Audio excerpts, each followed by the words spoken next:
அன்பு நண்பர்களே வணக்கம். இன்றைக்கு நம்ம பார்க்க இருக்கிறது மைண்ட் சாப்டரில் உள்ள anxiety pressure from chest on அப்படிங்கிற ரூப்ரிக். இது எப்படி படிக்கலான்னாக்கா, anxiety from the pressure on the chest அப்படின்னு நம்ம படிக்கலாம்.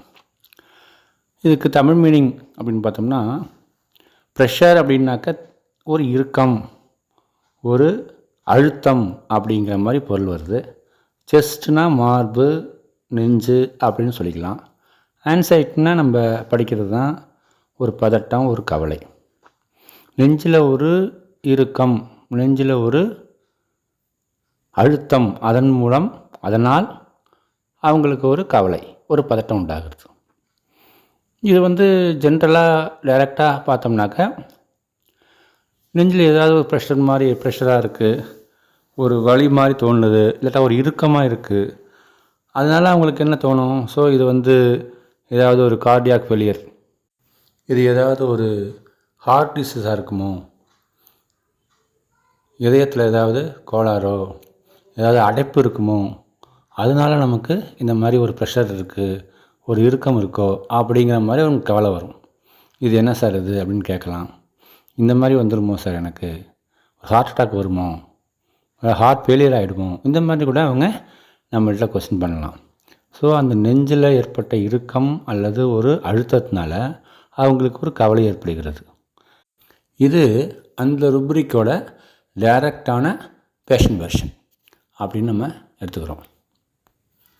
இது வேறு மாதிரி எப்படி பேஷண்ட் வெர்ஷனாக வரலாம், அதாவது அது இன்டர்பிரிட்டேஷனில் எப்படி வரலாம் அப்படின்னு நம்ம பார்க்கணும். அந்த ப்ரெஷர் ஃப்ரம் தி செஸ்ட் அப்படிங்கிறது எவ்வாறு வெளிப்படலாம் அப்படின்னு பார்க்கலாம்.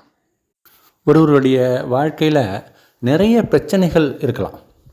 அதாவது உடல் ரீதியான பிரச்சனைகள்னு இல்லாமல் மன ரீதியான நிறைய பிரச்சனைகள். அதை எப்படி நம்மள்கிட்ட வெளிப்படுத்துவார்? சார், ரொம்ப மனசு அழுத்தமாக இருக்குது சார், ஏகப்பட்ட பிரச்சனை சார், ஆஃபீஸில் பிரச்சனை, வீட்டில் பிரச்சனை, தெருவில் கூட சில பிரச்சனைலாம் இருக்குது சார், இந்த மாதிரி நிறைய தொந்தரவுகள் இருக்குது சார், அது எனக்கு மனதில் ரொம்ப அழுத்தத்தை தருது சார் அப்படின்னு அவர் சொல்லலாம்.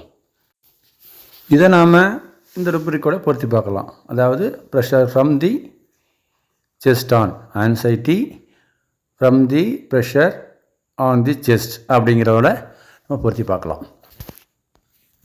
வேறு விதமாக கூட இந்த ருப்ரிக் பயன்படும்.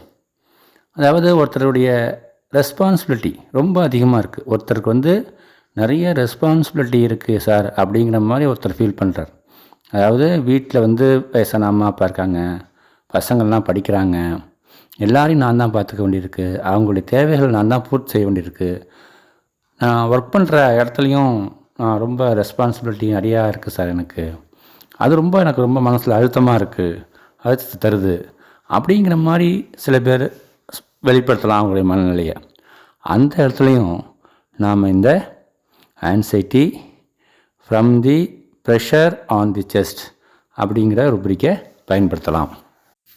மிக சமீபத்தில், அதாவது சில மாதங்களுக்கு முன்பு, ஒரு பேஷண்ட், அவர் ஒரு ஹையர் செகண்டரி ஸ்கூலோடைய தலைமை ஆசிரியர், ஹெச்எம்மாக இருக்கார். ஒரு பள்ளியோட தலைமை ஆசிரியர் அப்படிங்கிறதுனால அவருக்கு நிறைய பொறுப்புகள் இருக்குது.